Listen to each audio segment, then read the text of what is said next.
Olá, este é um vídeo explicativo para a disciplina de Engenharia de Segurança do ICMC, com o professor Rodolfo Meneghetti. Meu trabalho é sobre uma das vulnerabilidades mais críticas da história recente da internet, o Log4Shell.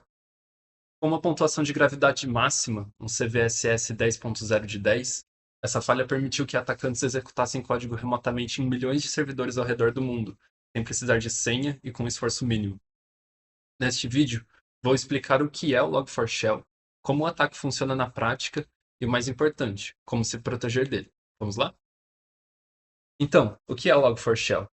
Ele é uma falha no Log4j, uma biblioteca de Java usada por milhares de aplicações para registrar eventos, os famosos logs. A ideia original era boa, permitir que o log buscasse informações extras para deixar esse registro mais completo, como o nome de um usuário ou uma configuração do sistema. O erro grave foi que o Log4j não checava de onde vinha esse pedido. Qualquer texto vindo de um usuário podia virar um comando. O comando perigoso que o atacante usa é o JNDI. Pense no JNDI como se fosse uma lista de contatos do Java, que ele usa para encontrar recursos na rede, como um banco de dados ou, no nosso caso, um objeto malicioso. A corrente de ataque é a seguinte: o atacante manda um texto no chat, nesse caso de um servidor de Minecraft. Esse texto tem o comando JNDI escondido nele. O servidor do jogo vai registrar a mensagem, e ao fazer isso, o Log4j encontra o comando e o executa. O servidor da vítima, enganado, conecta no, conecta no servidor do atacante via LDAP, um tipo de protocolo de busca. O servidor do atacante responde: Olha, o que você procura está em outro lugar, nesse endereço web aqui.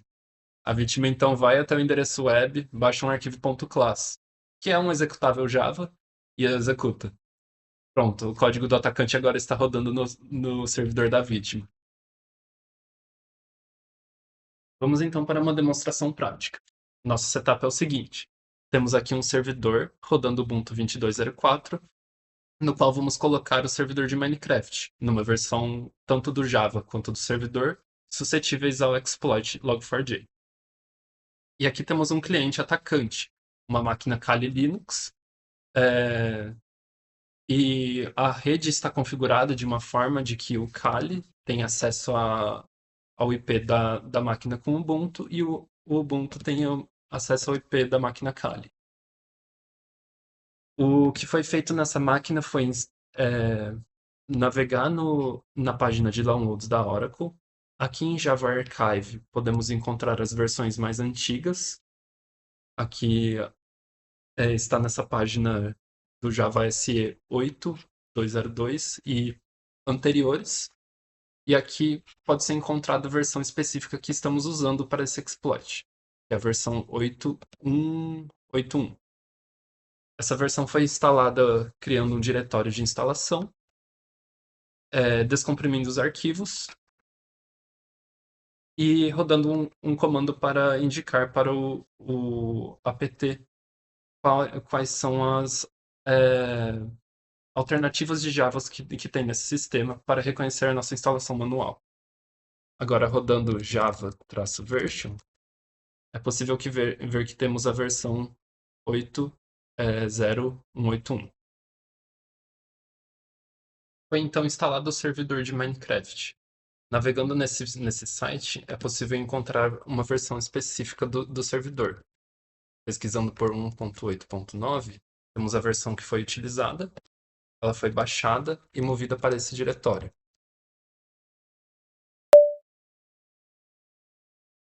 Aqui temos o nosso server.jar, e ele pode ser rodado com java-jar, server.jar. Da primeira vez que isso é rodado, isso gera um erro por causa do End User License Agreement, esse arquivo de texto. Basta abrir ele e editar a linha EULA igual a true, que é possível então executar o servidor de Minecraft.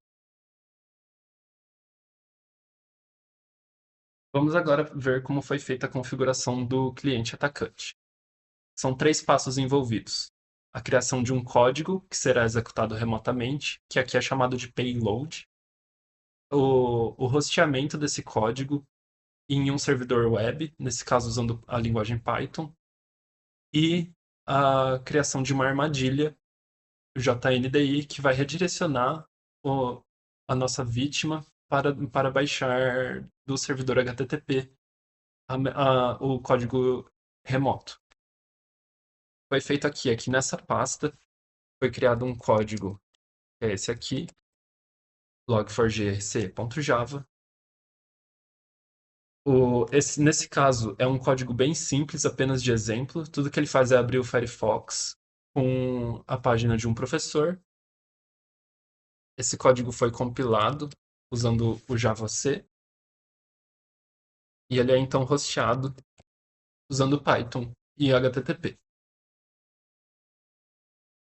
Em outro diretório, pode então ser baixado do GitHub uma ferramenta contendo um script em Java que prepara essa armadilha para a gente. O que essa ferramenta faz é basicamente preparar o servidor JNDI e redirecionar para um arquivo de nossa escolha. Nesse caso, vai ser o arquivo payload que preparamos aqui nessa pasta de payload. Depois de clonado esse arquivo, ele foi compilado usando o Maven e ele pode então ser rodado usando Java. Nossa armadilha está preparada e em algum momento que a vítima contatá-la, a vítima será redirecionada para o nosso servidor Python HTTP, vai baixar esse código esse código não autorizado e executar.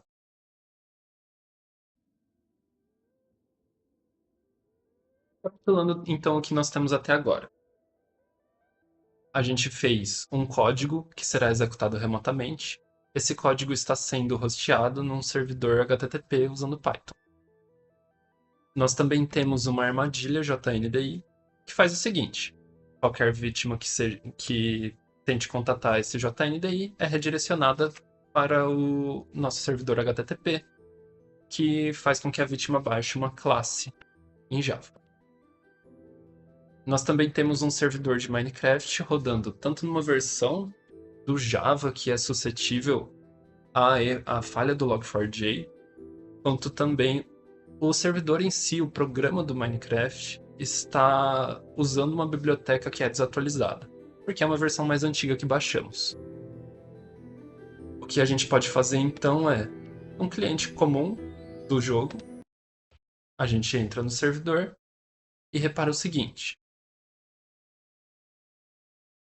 qualquer mensagem que é mandada no chat do jogo, o que não requer nenhum privilégio adicional, é apenas um jogador comum jogando normalmente o jogo, ela é logada na parte do servidor.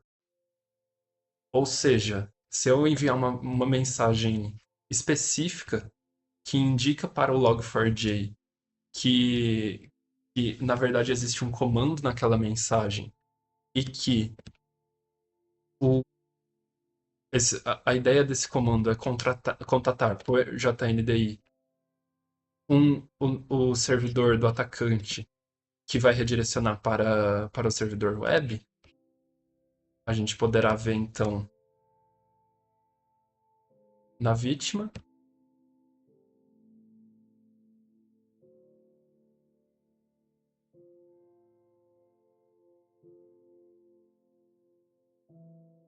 a execução de um código remoto de forma que não foi prevista pelo programa e principalmente pela biblioteca Log4j.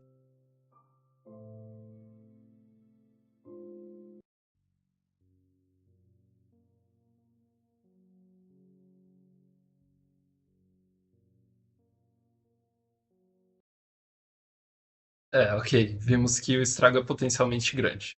Como a gente pode se defender disso na vida real? Bem, não existe uma única solução mágica.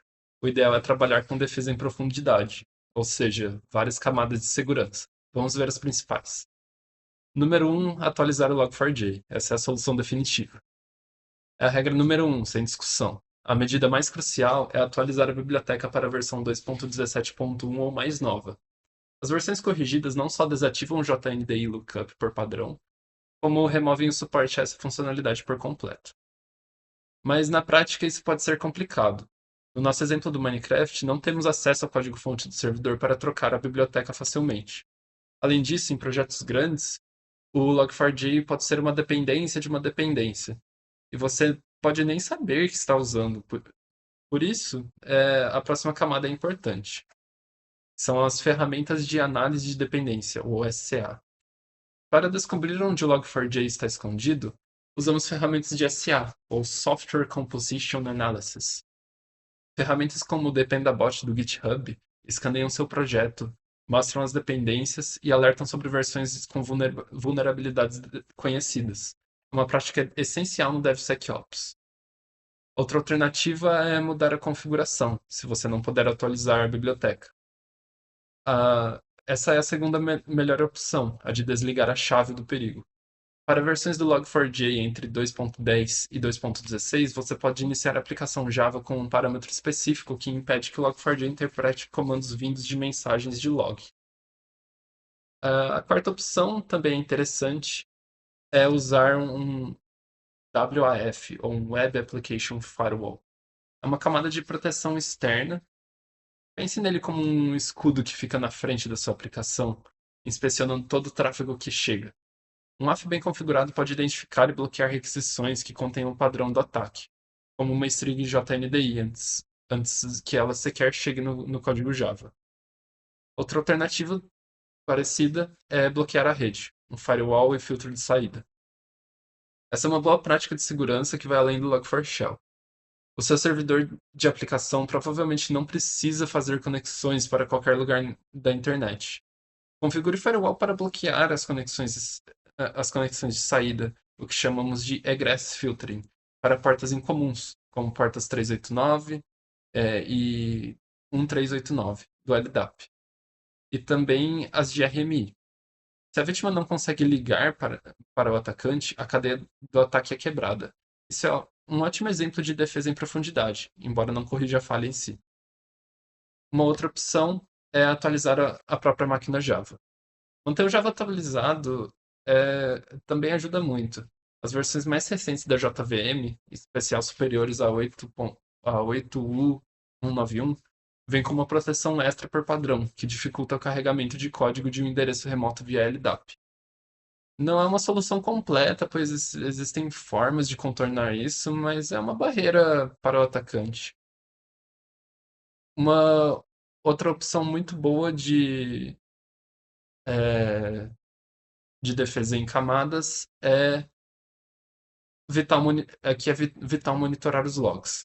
Procure por tentativas de exploração, ver strings, começando com o símbolo de dólar e abre chaves nos registros. Isso é um sinal claro de que alguém está tentando atacar seu sistema.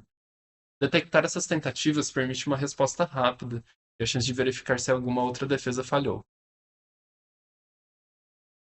Como vimos, o Log4Shell foi um grande lembrete de como uma falha numa pequena peça de software pode causar um problema gigantesco no mundo todo. Ele mostrou a importância de saber o que está rodando nos nossos sistemas e de manter tudo sempre atualizado. Mas a lição vai além. A razão pela qual o impacto foi tão massivo não foi apenas a gravidade da falha, mas a sua onipresença.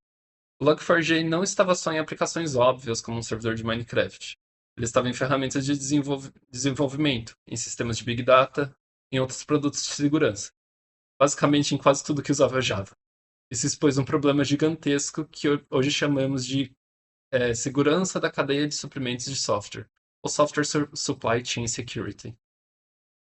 A dificuldade que as empresas tiveram para simplesmente encontrar todas as instâncias do Log4j em seus sistemas foi um grande alerta. Muitas vezes ele não era uma dependência direta, mas sim uma dependência transitiva, ou seja, uma dependência de outra dependência que você usa. Você podia nem saber que estava vulnerável.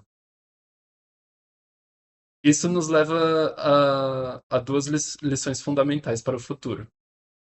A primeira é a necessidade de SBOM, ou Software Bill of Materials, Pense nisso como uma lista de ingredientes de um software. A ideia é que toda aplicação tenha um documento claro listando todos os componentes e bibliotecas que a compõem. Assim, quando uma falha com o Log4Shell é descoberta, as empresas podem consultar essa lista e saber em minutos quais sistemas estão em risco, em vez de passar semanas caçando. A segunda grande lição é a mentalidade de shift left, ou trazer para a esquerda. Significa pensar em segurança desde o primeiro dia de um projeto, não só no final. É usar as ferramentas de análise de código e dependência, como as que citamos, continuamente durante o desenvolvimento. A segurança deixa de ser um passo final e para se tornar parte da qualidade do código e da responsabilidade de todos do time. E, por fim, o Log4Shell nos ensinou a desconfiar. A, a nossa defesa de firewall, o filtro de saída, é um exemplo prático de um conceito maior chamado Zero Trust, ou confiança zero. Esse modelo diz que não devemos confiar em nenhuma conexão por padrão, mesmo que ela venha de dentro da nossa própria rede. Se o servidor da vítima operasse, operasse nesse modelo, ele nunca teria conseguido ligar para o servidor do atacante e o ataque teria sido bloqueado, mesmo com a falha ainda presente no código. Espero que essa análise tenha ajudado a entender melhor como esse ataque funciona por baixo dos panos e, principalmente, a construir uma estratégia de defesa robusta e em várias camadas. Obrigado por assistir e mantenha seu sistema seguro.